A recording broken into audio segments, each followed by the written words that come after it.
It was suggested that I give a little bit of background about Thrivent Financial for Lutherans because a number of you in the room may not be familiar with our organization, though some of you may remember us as Aid Association for Lutherans in Appleton, Wisconsin.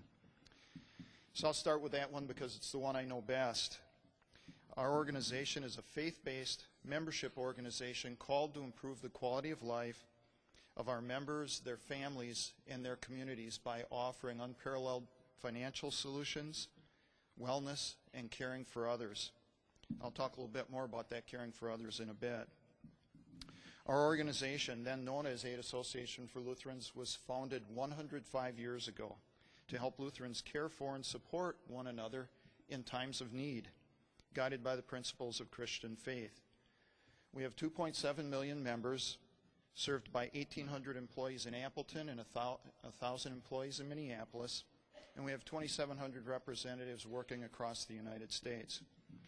Our members have invested $27 billion in our mutual funds. In a typical year, we have $6 billion in revenue, pay over $1 billion in life and health insurance benefits. We contribute $300 million in grants and funds that were raised or contributed by our members to their communities all across the country.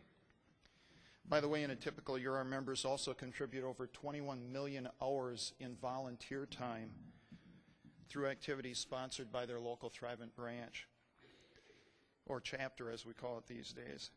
Thrivent has a history of being family-oriented because our organization is in the business of serving families. Now, as an employer, many of our family-friendly policies are really fairly typical of large employers and not necessarily unique to us, but they are numerous. For example, we offer flexible work schedules, flex time, job sharing. During the summer months, we do a 9-day, every 2-week flex schedule. We also use compressed work weeks. We offer programs in adoption assistance and, of course, an employee assistance program that's highly valued by our employees. We have a mother's room to support our lactation program. We have on-site daycare available not only to our employees but to the community and managed by our YMCA of the Fox Cities. Along with these much-needed programs, we also try to interject a little fun and also some added meaning to life in the lives of our employees and their children through a number of other programs. For example, we create volunteer opportunities for families in which employees are invited to bring their family members to the office and work on a project. Just a couple of weeks ago, we had a couple hundred people there working, and many of our employees working on preparing meal packets for overseas distribution. To reward and recognize volunteer involvement, we give movie passes to employees and their family members who report 25 hours or more volunteer time in a year.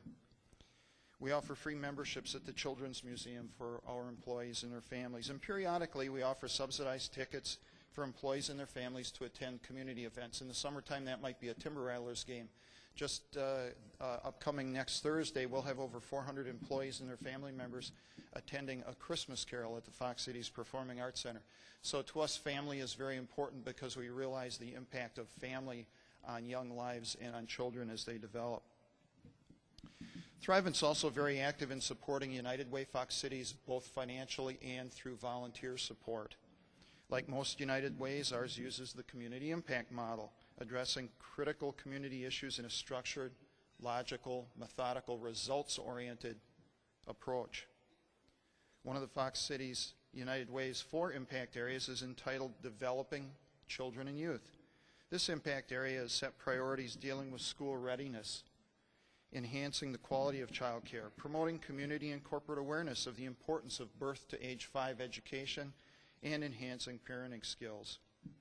ELLI, or the Early Language and Literacy Initiative, is also described on a sheet in your packets. It's a multi-year effort led by the United Way to work with child care centers on improving language and literacy to enhance school readiness.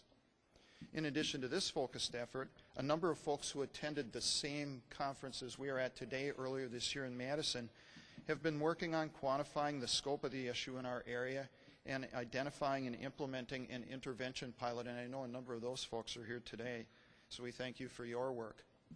The Appleton Area School District is also demonstrating its commitment to early childhood development by assigning a birth to age 5 coordinator to work in the district.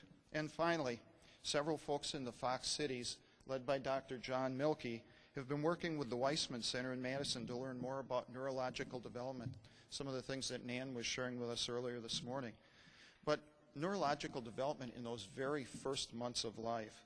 Plans are in the works for a mini lecture series on brain development to be given in the Fox cities in late winter or early spring 2008. And Weissman Center personnel will be involved in those presentations. The February 6th kickoff will feature Richard Davidson, whom Time Magazine has listed one of the 100 best minds in our country today. Our organization, Thrivent, is also evolving its approach to community philanthropy. Like the United Way, we're strongly interested in targeting root causes of some of our most challenging community problems. We're interested in issues of poverty, homelessness, and economic self-sufficiency. Because of its link to later success in life, our organization is very interested in the subject of early childhood investment as well. We're still relatively new to this subject area, but we're heavily influenced by just the basic logic that we've been hearing about today, as well as some of the amazing research results. Those results show the impact that ripples not only through a child's young life, but right through to adulthood. As a community-minded, family-oriented organization, our interest stems from the benefits of early investment. Benefits for the community, benefits for our local, regional, state, and national economy, and most importantly, benefits for that individual child. Now, just 2 months ago, I had a wonderful opportunity, and that was the opportunity to attend the first annual conference on early childhood investment in Telluride, Colorado. Attendees came from diverse backgrounds ranging from education to business, from government to entertainment, from public relations to healthcare. We heard from 3 governors, numerous researchers, and leaders from the Federal Reserve and the World Bank, among others. Discussion centered on the need for public-private partnerships, we've talked about that today, and on the need for attention to all areas of child development, certainly intellectual, but also, as David Lawrence pointed out, physical, social, emotional, spiritual. We heard many of the striking findings shared earlier by Dennis Winters. In fact, he was one of the presenters at that conference. We talked about the tremendous leverage of relatively modest early expenditures on later demand for social service programs, lower rates of incarceration, many of the facts that Dennis shared with you earlier, and of course a more sound home setting, which also sets the stage for success of the next generation as well.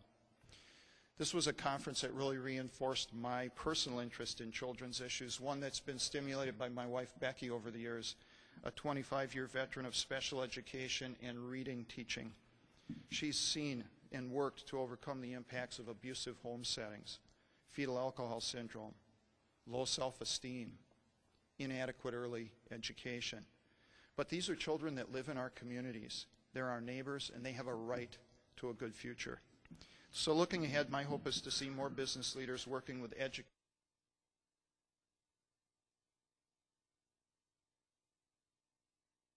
and stimulation. And we need to embrace the fact that this is definitely going to be a public and private partnership. I think we also need to engage parents and their children. Speaking as a businessman, I think of them as our customers in this work. One thing's certain, if we refuse to invest in the future of our children, we can never expect to see the benefits that such investments would have paid for these children, for their families, and for their communities, which are our communities. As business leaders, we're interested in the strength of today's economy and also building for future economic growth. If we take a long-term view, we need to consider support for investment in young lives, lives that will shape our future society, lives that will pay the bills for our generation's impact on the environment, lives that will fund the social support programs that many of us will enjoy when we retire. If we don't want to act because it's the right thing to do, then I think we need to do it for our own long-term self-interest. But to me, it's not just about a matter of good sense. It's a matter of social conscience and moral responsibility. Thank you.